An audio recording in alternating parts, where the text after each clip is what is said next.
it's Mrs. Weethy, and we are going to start Lesson 3 on the periodic table and the periodic law. So, to get started, I actually broke this lesson into two parts to make it a little bit easier. So the first part, we're really going to concentrate on what periodic properties are in the first periodic property, the atomic radius. Periodic properties, anytime you're talking about a property, you're talking about a characteristic. And the periodic properties are characteristics that all elements on the periodic table that share. There are two different kinds of trends. We have group trends and we also have period trends. And so it's going to be important for us to understand what affects both of these trends. First of all, a group trend is patterns in a property as one reads down a group. So if we take a look at this, okay, we have group 1 here.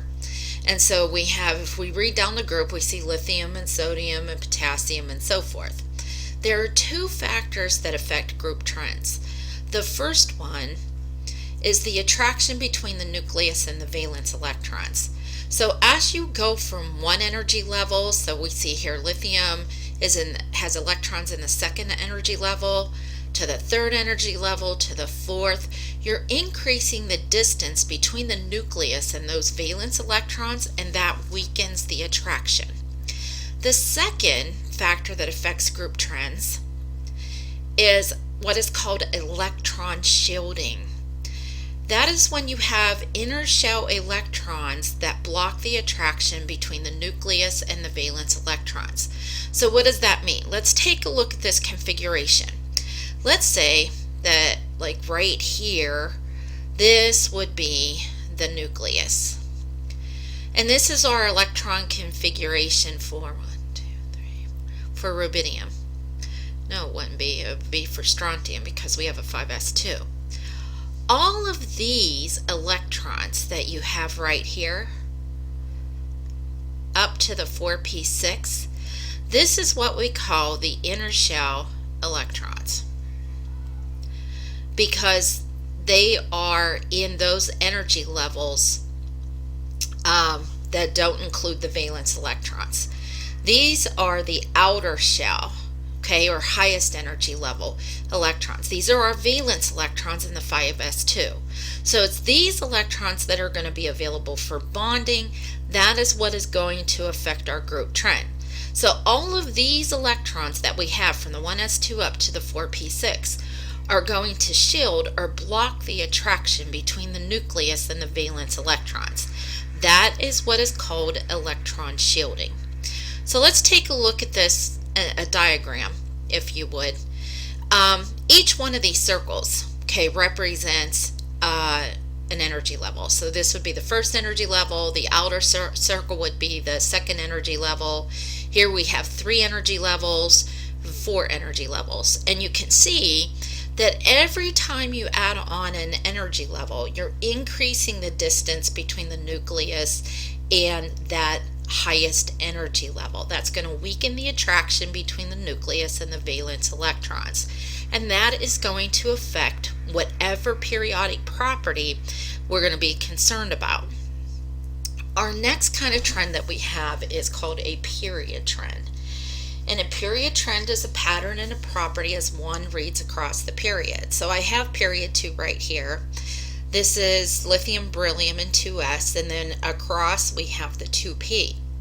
There's only one factor that really affects period trends, and that is the attraction between the nucleus and the valence electrons. So let's take a look at that. As you read across the period, notice the atomic number is going to increase by 1. So what does that mean? You're adding 1 proton for every element. So beryllium has 4, boron has 5, 6, 7. So we're increasing the number of protons. What that does increases the nuclear charge. You have a much stronger attraction for the valence electrons. The greater the nuclear charge, the greater the attraction between the nucleus and the valence electrons. So again, let's take a look at this in a diagram. Notice you have positive 3 representing the 3 protons, then we have 4 protons, 5 protons, 6 protons as we read across the group. And what happens? You increase that nuclear charge. So by the time we get to 6 protons, we have a much stronger attraction between the nucleus and these valence electrons. It's going to pull those electrons closer to the nucleus. When it does that, decreases the size of the atom. And so what we need to keep in mind every time we're talking about aperiodic property, how is the attraction between the nucleus and those valence electrons going to be affected? All right, so let's take a look at our first periodic property called the atomic radius. And the atomic radius very simply is the size of the atom, but it's measured by half the distance between two adjacent atoms. And why is that? Well, it's because you don't have a definitive boundary in the electron cloud. So if I draw a little diagram here, let's say we have one atom, okay, with a nucleus inside. We have a second atom, and they're close together, all right, and this is their distance they would be naturally. So what we would do is measure 1/2 the distance between the nuclei of those two adjacent atoms, and half of that distance is going to be measured as the size of that atom, or the radius of the atom. So how is the atomic size affected as you go across the period? So we're taking a look at as we go across the period. Well, what takes place is you decrease. We have a decrease in the size of the atom. And why? Because the nuclei have greater nuclear pull. So you have more protons in the nucleus, a greater attraction between the nucleus and those valence electrons. As you go down the group trend would be to increase the size of the atom, and the reason for that is you have a greater number of energy levels, so that's going to increase the distance between the nucleus and the valence electrons. So again, looking at a picture of this going across the period, we can see we have an increase in the size of the atom, and as we're going down a group, we generally see an increase in the size of the atom.